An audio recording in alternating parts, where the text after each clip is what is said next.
And so what we really did is we were quite responsible for bringing brands and marketers into the kind of IoT ecosystem. So if you look ahead, you sort of fast forward 7 years now, we've got a bunch of the world's biggest brands that kind of use our blend of SaaS and studio to deliver IoT programs. Levi's NFC enabled jeans, Estee companies with their global IoT partner. Hello, everyone, and welcome to another episode of the IoT For All Podcast, the number one publication and resource for the Internet of Things. I'm your host, Ryan Chacon. On today's episode, we have Cameron Worth, the founder and CEO of SharpEnd. They are an integrated solutions partner offering an industry-leading SaaS platform for connected products supported by a global pioneer of IoT engagement. A lot of very cool stuff happening there. Great conversation today. We talk about NFC. If you are unfamiliar with that, we'll explain it to you. We talk about the future of it, how companies can go big with it, what's stopping companies from going big with NFC, and how NFC technology and IoT technologies are disrupting industries like the beauty and fashion space. So all in all, fantastic conversation. I think we'll get a lot of value out of. But before we get into it, any of you out there are looking to enter the fast-growing and profitable IoT market, but don't know where to start? Check out our sponsor, Leverage. Leverage's IoT solutions development platform provides everything you need to create turnkey IoT products that you can white label and resell under your own brand. To learn more, go to iotchangeseverything.com. That's iotchangeseverything.com. And without further ado, please enjoy this episode of the IoT For All Podcast. Welcome, Cameron, to IoT For All Podcast. Thanks for being here this week. Thank you for having me, Ryan. Absolutely. I'm looking forward to the conversation. Let's kick this off by having you give a quick introduction about yourself to our audience. Yeah, my name is Cameron. I'm the founder and sometimes accused of being the CEO of SharpEnd. We're a 50-person company headquartered in London, office in New York, delivering global IoT programs for the world's biggest brands. Fantastic. And I'd love to hear a little bit more about the founding story of the company. So, where did the idea for what you all do come from? What was the opportunity you saw, and kind of take us through that? Yeah, so I consider us as a bit of like an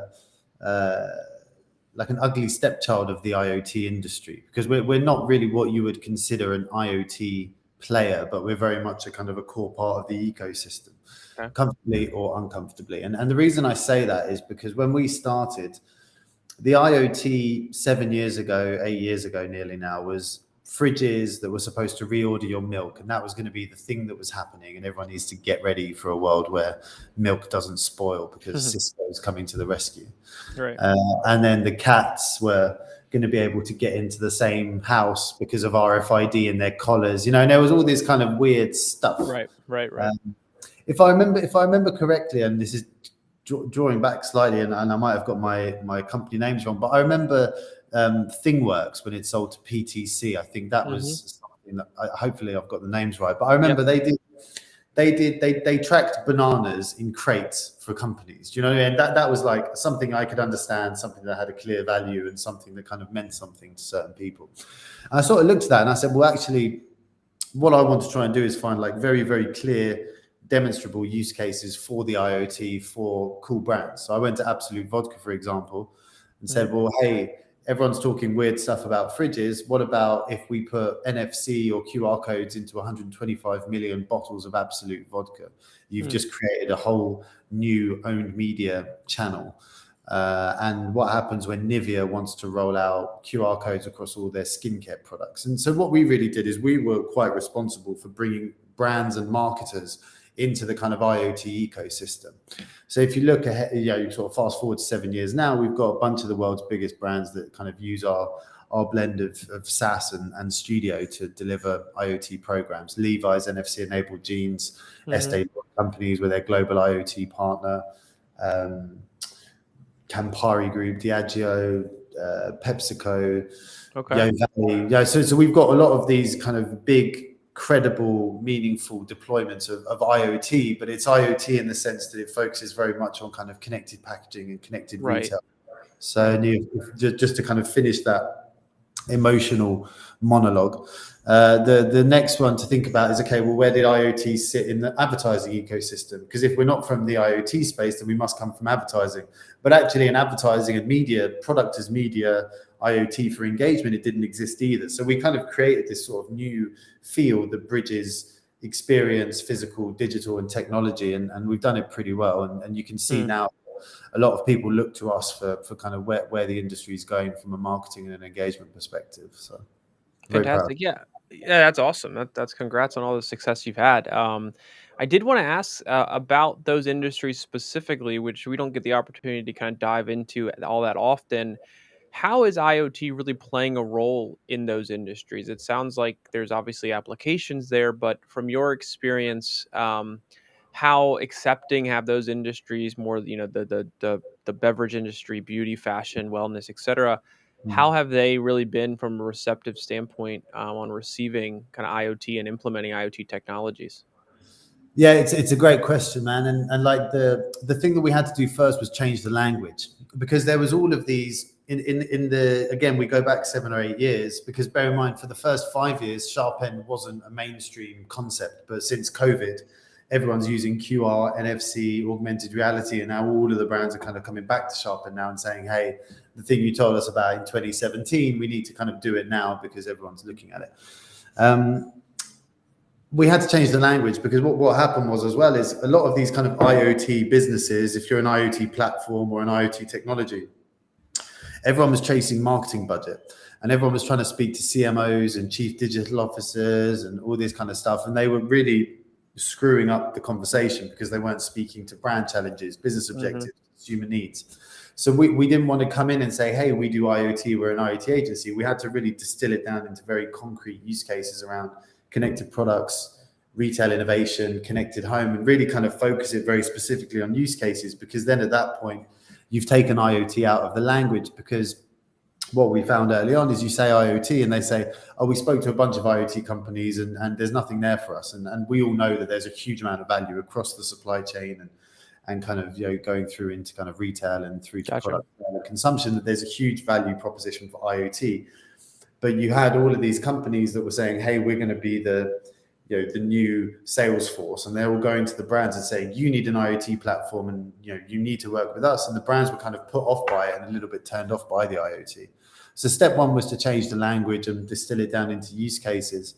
And then step two, in terms of where the real value is, I consider myself an IoT guy, but I'm always on the fringes of the IoT industry, because it doesn't pay my bills to sort of be a part of every supply chain conversation around traceability and farm to fork and all this kind of stuff. But the easiest thing that I can do, or the best thing that I can do for the industry, is make sure that brands are incorporating products as media channels. Because if you then have digital triggers on products, QR codes, NFC tags, watermarking, etc., then it's much easier to bring the rest of the business along on the journey and say, hey, we're using it to do engagement over here, but did you know we can also do supply chain traceability with the same ID? Do you know what I mean? So you look at something like Avery Dennison, for example, they've got their product cloud Atma. Atma's fully focused on kind of traceability, transparency, and that's really what they want to be able to do. What we really want to do, and what we do very well, is the engagement and the experience part. And when you can kind of bring those two things together, that's when it becomes IoT, in my opinion, when you can do everything along the product journey that uses essentially connected products to be able to deliver business and brand applications. And then also you've got all of the other obvious bits, the ingredient management, supply chain tracking, logistics, and all that kind of stuff. But there's much smarter people who get paid much more money than I do to figure those things out. So, I gotcha. Yeah. I did want to ask. So we talked about, or you mentioned NFC technologies, and obviously they're playing a role in disrupting a lot of these industries. Two-part question that I wanted to ask is, the first, can you just give a quick overview of NFC kind of technology for our audience, just so they understand exactly what it is, how it works, and then talk a little bit more about how NFC technologies, and even other IoT technologies in that regard, are really disrupting industries like the beauty and fashion industries. Because I've had a couple guests on here who've talked about certain applications of technology, IoT technologies, but I feel like you're much closer to a lot of these things, and it'd be really interesting to kind of hear a little bit more about that. Yeah. So I mean, as an individual, I've been living and breathing kind of QR codes, NFC, augmented reality for nearly 10 years now. QR codes were kind of where it started. Everyone knows 1994, Denso Wave, tracking car parts through the automotive process and blah, blah, blah. NFC was born out of RFID technology, but it was designed to work on a much smaller range because it was much more focused around like discrete applications like payments, for example. So rather than RFID, which is monitoring DVDs in electronic shops, then NFC is much more focused around smaller, shorter interactions like mobile payments, etc., etc. Okay. That's probably a very easy way to describe the function of NFC. The manifestation of NFC is a small tag, right? So where RFID has like big powered units and RFID tags and stuff, NFC is generally like an adhesive sticker. It has a drive, it has an antenna, it's got a substrate. And essentially the purpose for NFC in the context of like engagement is to broadcast a URL to a smartphone. So you go within 5 centimeters of the tag with your smartphone, it pops up with a browser notification, you're then able to launch the experience. That's really the main function for NFC right now. There's kind of the more intricate parts of NFC, such as it kind of having a hidden UID in some of the tags, which is great for authentication. So you don't just look for the URL, but you look for the URL that's paired with this unique identifier that's hidden deep inside the tag, which is good for brand protection. But there's two things that make NFC stand out against QR, because NFC versus QR is always the conversation that you're going to have. And the first one is the unique encoding of NFC. It's much easier because it happens at the factory. You're just spinning out NFC tags that all have unique identities. So I would be able to know that every single one of my products is uniquely identifiable. Mm-hmm. And with QR codes, you would need to have high-speed digital printing techniques to be able to support that kind of a use case. So that's the first one. And the second one is just it feels more luxury, right? It costs more. So a QR code is basically free to produce, apart from using the platform and all that kind of stuff. But then the NFC tag is generally, $12 to $15 up, depending on order volumes. But it's much better for cosmetics, fashion, things that need a bit more of a kind of a discreet and a high touch feel, right? QR codes aren't really aesthetically pleasing. NFC is a much nicer user journey, right? You take your phone out, you tap a tag, something pops up, you open it, you go to a cool experience. And then the integration part is a bit more complex, So for example, the work that we did with Levi's, we integrated NFC tags into all of their back patches for one of their collabs. You have to go through a whole production test around machine washing, spin testing, withstanding heat, withstanding cold, making sure that it's machine washable. So there's a bit more complexity to integrating NFC, but generally it's the technology of choice for our cosmetics and fashion clients. Gotcha. And school. Yeah. And what are the biggest challenges for brands looking to really grow their NFC usage, or what's really stopping them from going down that path, if anything? Yeah, it's there's kind of being from London, so I always have kind of anecdotes as the way that I sort of make sense of the world. Mm-hmm. But I remember with one of our drinks clients, they're like the global creative agency, and I was in the room and they said, well, why is SharpEnd here? We can do NFC.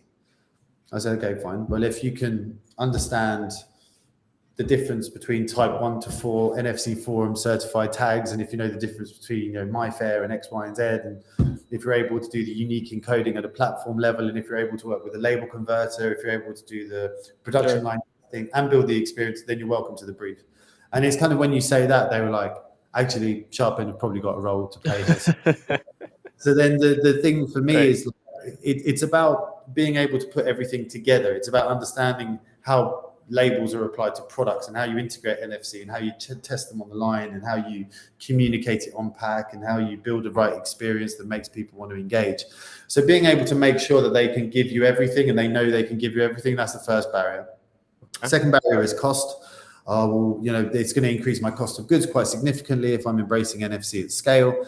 But actually what you can kind of do is start thinking, okay, well, are we spending more on the product, but are we spending less on capturing data, for example? So if we're delivering an experience that generates first-party data acquisition, is there a solid business case that says, no, because we're spending $4 per email address on these channels, can we spend $2 on product as media channel, and can we get the same data cleaner with opt-in? So it's kind of about understanding the business case. And then the third one is scaling. I think it's not very easy, but it's much easier to deliver limited edition pack rollouts of NFC than it is to do like an always on full rollout of the technology like we've done before, because you need to be able to work with local agencies, you need to be able to industrialize the processes, start working across supply chains, start building more use cases. But like I said, for me, it's always much more, and maybe it's just because I have a simple brain, but it's much easier to speak to marketers and digital and get them to adopt the technology as a test, and then get to work with the rest of the business on saying, hey, but you can also do traceability, you can also do authentication, you can also do e-commerce, loyalty driving. So it's about understanding what the use cases are that are going to drive the right conversations around the business, because that's how it scales. Right. Yeah, it totally makes sense. And where do you kind of see the future of NFC technology going? Not just the technology itself, but the use cases, the adoption, that kind of thing. What are you most bullish about?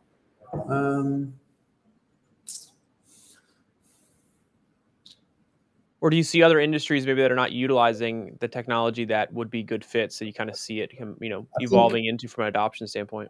I think fashion and luxury is in an interesting space right now. Fashion and luxury seems to just be in a competition about who can put QR codes on their labels first. I think that for me is like a rush to technology, which is shit. Everyone else is putting QR codes on stuff. We need to get QR codes on our labels. Right. If you look at most of our, and I say most because we've got some good examples of clothing brands that have rolled out QR on their garments, but I think NFC is going to be the dominant technology in fashion and luxury, just because of the high touch experience of engaging with NFC and the unique identity within the tag that kind of gives the product a personality. So for me, I think that's going to be the big one. We've got a very big announcement in September around a luxury brand embracing NFC, which we can share with you in more detail in a couple of weeks. NFC, I mean, to be honest, I think it's more about, I think probably what I could do is answer it in a slightly inverted manner, which is, the problem isn't with NFC, the problem is with the fragmentation of platforms. And every NFC tag company right now is either building their own platform or partnering with another one. And then you've kind of got 8 tag companies who are all doing different things on a platform level, but they all kind of do the same thing. There's no real competitive advantage on any of them. Okay. So it's going to be different, because you're going to have tag providers that are saying, we want to become a digital business by 2027 and we need to have a software component. And it's just going to slow the market down, because a brand might have a license to our platform globally, but then the NFC tag company is saying, no, you have to use our platform to buy our tags. Do you see what I mean? It's all just getting a bit muddy now. And I think this is going to just be another bit of a, I don't know how long you've been in the space for, but there's been a couple of these things. There was like the thin films of this world who promised 1 cent NFC tags, and the whole market went to thin film for a while, and then everyone realized that was bullshit after about 2 years, and then they were like, okay, well, where do we go from here? And then the next one was company X promising this type of tag, and then the market moves that way, and now everyone's promising a platform. And so you just kind of wait for these extremes to just kind of slow down, and everyone just kind of ends up calm in the center. So, no, it's fantastic. It's a very interesting space to pay attention to, as new smart technologies are getting implemented, adopted, and used by not just the customer or the companies, but also the customer and the end user. So sounds like you have some very exciting things going on over there. For our audience who wants to learn more, potentially follow up on this conversation, ask questions, anything like that, dive more into just what you all have going on, what's the best way they can do that? SharpEnd.com, SharpEnd.com is the website. It's got information about the studio, about the platform. And that's generally the best way. I mean, I'm on LinkedIn, Cameron Worth. SharpEnd is the only kind of social media presence I have, if you can call it that. But just appreciate your time and questions. And I'm not sure if you agree with me, if you kind of agree with me in this kind of journey that the IoT's been on. It's kind of been chasing its own fads for the last 5 or 6 years. So. Yeah, it to a degree, I get where you're coming from. I mean, even on like the platform and more enterprise commercial side of things, platforms have always been a big thing, right? Everyone on their own platform. They realized that that and the fragmentation of the market just wasn't realistic to lend itself well to adoption across different areas. So I think people have kind of started to go a little bit further away from that. And we're seeing some consolidation of the industry in different areas, different players, and things like along those lines. So, Right. yeah, it's super interesting. One of my goals has always really been to try to showcase what IoT can really do, and not just focus on hypothetical or conceptual Yep. ideas of IoT, which I think a lot of people get hung up on here's what it could do and or for your business, but until you actually prove out the success and prove the scale, prove the technologies work in that environment and so forth, it's hard for people to really want to put their money towards adopting it. And I think we need to see more of those successes in order for adoption to continue to grow and the That's- industry to succeed together. Yeah. I think if I could leave you with one sort of Yeah. sound based on what you've just said, is that the IoT can save you money in marketing costs. Yeah. Sure. So that's Yeah, I that. think, and that's a unique angle too, because that's not necessarily something a lot of the businesses I've spoken to, their use cases haven't really touched on that as much. But when you're talking about more consumer facing industries like you are involved in, definitely it makes a ton of sense and is super interesting to kind of explore. Great. Thanks for your time, Ryan. Yeah, thank you so much. Really appreciate it, and can't wait to get this out. And would love to have you back at some point to talk further about what's going on in the space. Easy, man. Take it Thank easy. you. All right, everyone. Thanks again for watching that episode of the IoT For All podcast. If you enjoyed the episode, please click the thumbs up button, subscribe to our channel, and be sure to hit the bell notification so you get the latest episodes as soon as they become available. Other than that, thanks again for watching, and we'll see you next time.